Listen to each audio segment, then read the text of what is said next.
Welcome back. Still watching Business Morning live on Channels Television. Now to our next conversation. Major markets are coming off a punishing year that brought eye-watering losses for investors. As we head into 2023, uncertainty hangs in the air, with central bankers ready to raise rates even more to tame inflation. Now, let's find out how you can your personal investment strategies to use for the year 2023 that'll help you create wealth regardless of the uncertainties. We have Dr. Stephen Akintayo, MD, Gtext Holdings, and founder, Stephen Akintayo Foundation, join us via Zoom. Great to have you on the show. Happy New Year.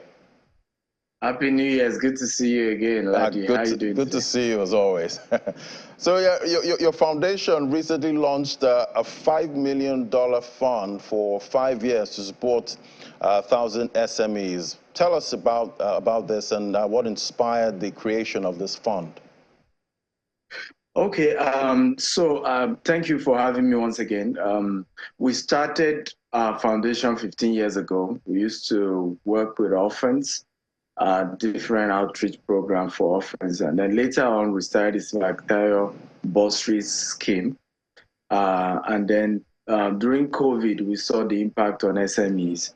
So we started this Instagram pitch competition where we're giving people 500,000 to $1 million naira.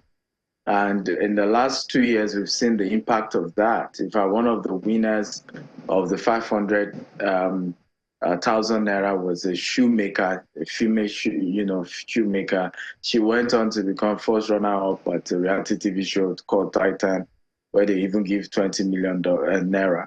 So we've seen the impact of this. We felt, can we institutionalize it and make it something more well structured, and can we work towards giving up to 1,000 SMEs in the next 5 years? So 2023, we'll be giving 24. 2024, we'll be giving 48.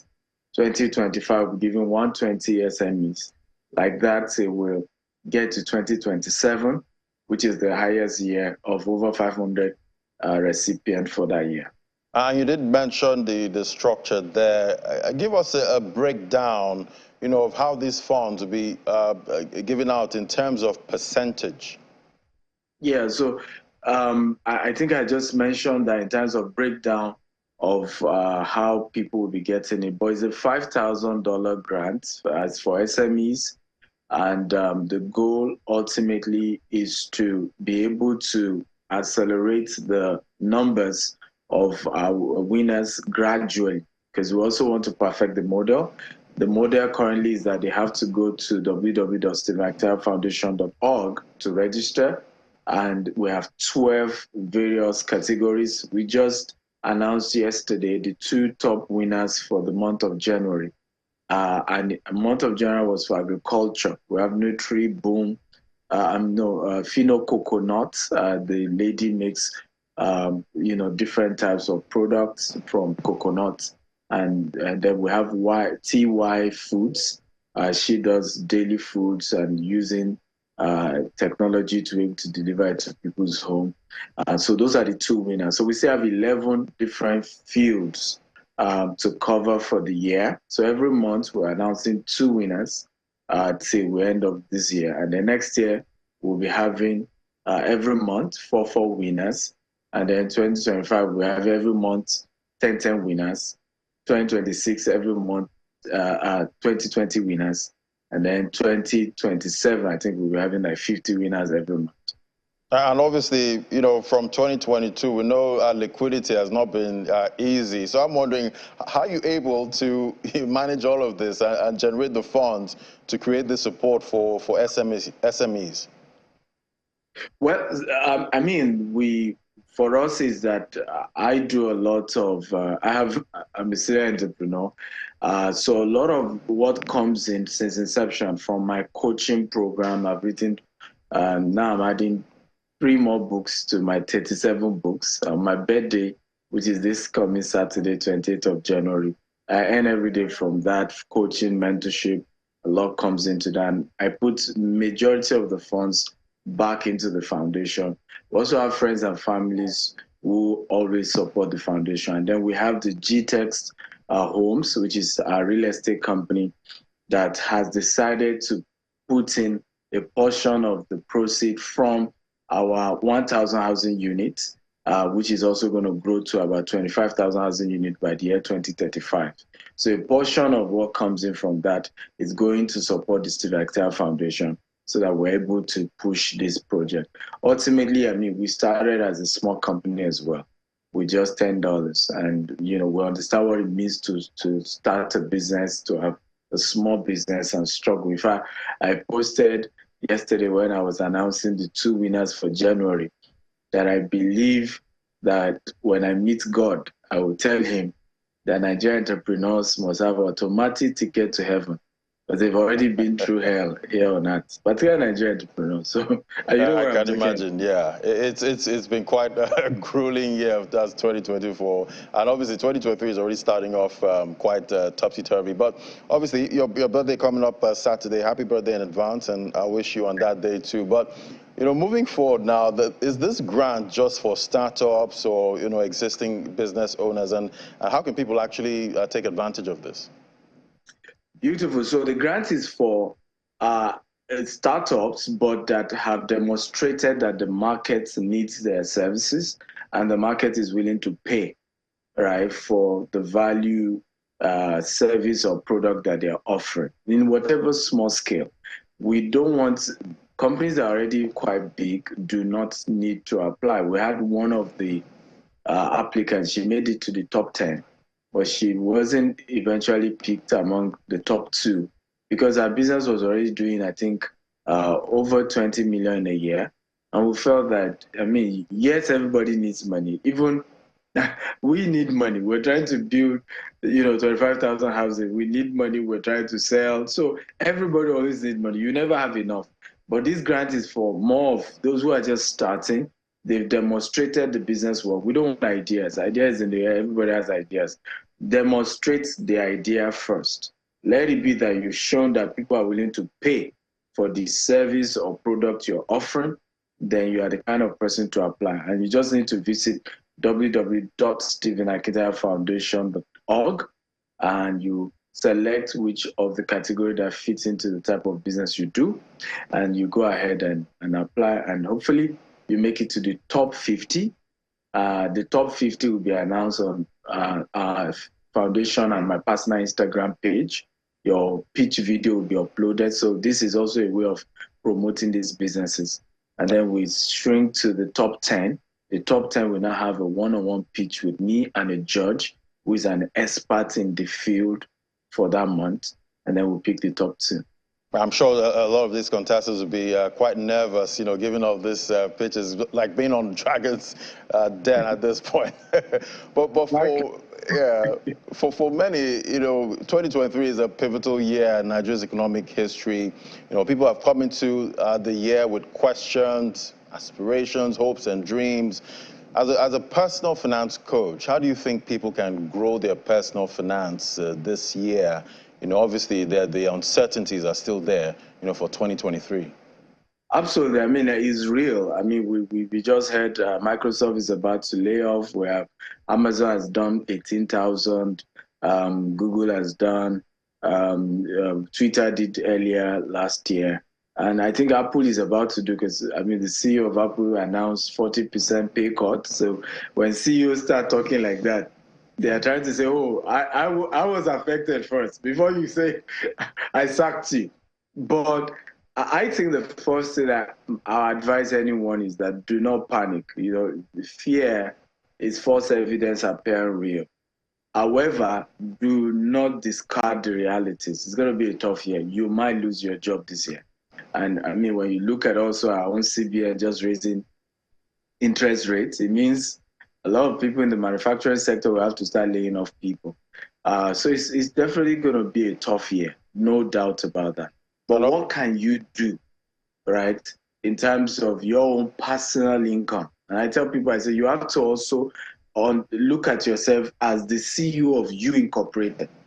There is the company you work for, or there's the company you own, and then there's you as an individual, and there's issues around your own personal finance.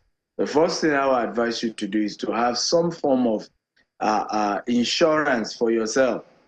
that if anything happened, there is something that will keep coming in while you try and figure out whether trying to get a new job, whether trying to restructure your business. You want to make sure such exists. Here in Dubai, for example, they announced a fantastic project where every employee gets an insurance for, I think, $1.47. And if you lose your job for 3 months, you're going to be getting your salary steady for the next 3 months. And these are, I mean, insurance company organize things like that way back in Nigeria as well. So don't say, oh, that's why I love Dubai. You can do that in Nigeria, whatever else, personally, where you have structures. Number two, begin to think of multiple investment opportunities, not necessarily multiple business opportunities, because many of us, our so-called side hustle is already competing with our career, and is even the reason why we're not doing well in our career. But there are a lot of investment opportunities where you put in money and money go work for you rather than working for money, right? I always tell people you must have 4 sources of income. One must be a job. The second can be a self-employed. And that takes me to number three. How do you monetize your own skill? So I've written 40 books now. I earn every day on Amazon, my website, just from the book. And the day I die, I will even sell more books than while I'm alive. Okay, so it's transgenerational. I am from speaking. I am from coaching people, one-on-one coaching sessions. I am from working with companies to restructure their business and their marketing, particularly their sales team. So how do you look at how many years you've been in business? How do you monetize that skill such that you have some form of self-employment aside your job? And then you have two other angles that can now be investment vehicle where money works for you and something keeps coming in. Those will be, so I mean, we can go on and on and on with this topic. But obviously, multiple streams. That's fantastic. You know, any day having as much as possible. But you know, obviously, every investor now is looking for where to stash some of those monies that they have laying on the side. And obviously, we've heard about real estate. You know, it's a big money market for investors. But as a stakeholder in this market now, you're spread across Nigeria, Dubai, UK, and the US. What do you foresee for the real estate sector globally, and how can Nigerians partake, in the benefits? Well, it's a mix of good and bad. Depends on which, which country. For the US, for example, we're seeing slow growth as a lot of people go back to work. What had happened during COVID-19 was a situation where people were in New York, California, were able to move into a place like, let's say, Dallas, right? So what they were using to pay for a 1-bedroom could give them a 3 to 5 bedroom in Dallas. And remember, there was remote work. So they could work from Dallas, earn big salaries, with their company in New York or California. But what has happened is even some of the companies that have laid off, many of them laid off the remote. Facebook had laid off a lot of people working on their, who are remote workers. And that's the first set of people that are having to go. So you are seeing more people, who are, of course, doing real work, in office work, having to come back to major cities and then go back to, smaller apartments and things like that. So, however, there are a lot of more opportunities. So if you're selling 1-bedroom, studio, 2-bedroom, in those sectors, you're going to do very well. In those countries, rather. Dubai has been doing so well since last year. It's still doing well. There's been a lot of Russian money coming in, Ukraine, a couple from Lebanon and some other European countries have been coming to Dubai and investing heavily. So Dubai is just, milk and honey since last year and up to now. So rent is up. People, if you are a real estate investor, you're just making it big time here in Dubai. In Nigeria, what I keep saying is that you can hardly ever find a crash in the real estate sector. There may be some slow growth, but you can't have a crash. And the reason is because the housing deficit is so high that no matter what, you still need more houses. You can't go wrong with real estate, particularly in Nigeria with high inflation. So one of the edge against inflation is real estate. You can't go wrong with it. You want to look at land banking, you want to look at rental income. These are sectors that will always yield. But of course, get professionals to counsel you. Location is very key. But this is the year. No matter what, we're entrepreneurs. Right. We always figure a way out. Right. I guess with all the uncertainties, there's still opportunities lying out there. I want to thank you so much, Dr. Stephen Akintayo, MD, Gtext Holding. It was great having you on the program today. Thank you, Father.